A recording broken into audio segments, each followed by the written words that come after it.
Amis de la Vigueur judiciaire, bonjour, bienvenue dans ce nouveau numéro de votre rubrique dans lequel il nous sera permis de découvrir aujourd'hui tout sur une amnistie. D'entrée, qu'est-ce qu'une amnistie?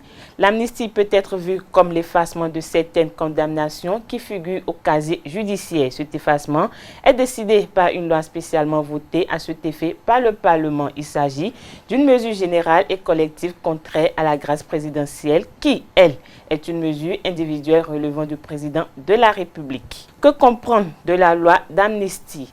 Une loi d'amnistie est une règle fondamentale offrant de manière rétroactive l'amnistie à un groupe de personnes, généralement des militaires, paramilitaires ou chefs de faction, de poursuite, les acceptant de toute poursuite judiciaire quant aux crimes qu'ils ont commis.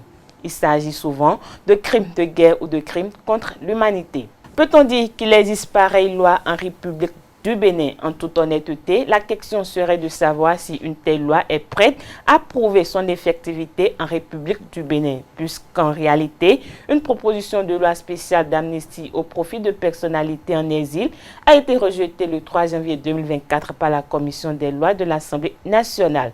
Tout porte à croire que ces exilés ne remplissent point les conditions d'une telle loi. Il s'agit de la loi numéro 2019-39 du 19 novembre 2019 portant amnistie des faits criminels, délictuels et contraventionnels commis lors des élections législatives d'avril 2019. Que savoir-t-on de l'application de la loi? L'amnistie est seulement applicable aux peines qui sont prononcées au nom de l'intérêt public dans un but répressif, quel que soit leur nom, leur genre ou leur nature, ainsi qu'à la confiscation du moins lorsque celle-ci a un caractère pénal. Sous quelle forme se présente la loi d'amnistie?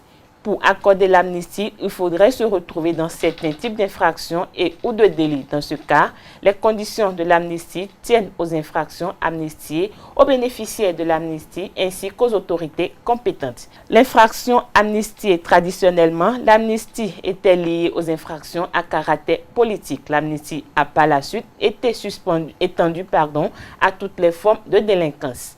Bénéficiaires de l'amnistie, on distingue l'amnistie réelle de l'amnistie personnelle. L'amnistie réelle, il s'agit de l'amnistie octroyée en considération des infractions commises et non de la qualité de l'auteur de l'infraction. Dans ce cas, l'amnistie était l'action publique contre tous ceux qui ont participé à l'infraction, qu'il s'agisse des auteurs ou des complices. Quant à l'amnistie personnelle, il s'agit de l'amnistie octroyée eu égard aux qualités de l'auteur de l'infraction ou à son passé, comme exemple les anciens combattants, les engagés volontaires, les déportés, les résistants, etc. Autorité compétente, l'amnistie est obligatoirement décidée par le législateur et est donc prévue par une loi dite loi d'amnistie. Le principe connaît quelques altérations toutefois avec la grâce amnistiante et l'amnistie judiciaire. La grâce amnistiante, quant à elle, le Parlement fixe dans une loi d'amnistie les faits délictueux auxquels devrait s'étendre la mesure d'indulgence que constitue la grâce. Le chef de l'État reste compétent pour déterminer ensuite par voie de grâce individuelle quels seront parmi les auteurs des faits prévus les seuls bénéficiaires de l'amnistie. Parlons de l'amnistie judiciaire. Le Parlement prévoit que cette faveur ne sera accordée qu'aux condamnés à une certaine peine. La fixation de la peine par le juge ayant pour effet d'accorder ou de refuser l'amnistie. Notons que l'auteur de l'infraction a déjà été condamné. L'amnistie efface ces condamnations qui ne figurent plus sur le casier judiciaire. C'est l'essentiel à retenir de votre rubrique du jour. Je vous donne rendez-vous le mardi prochain pour le même exercice.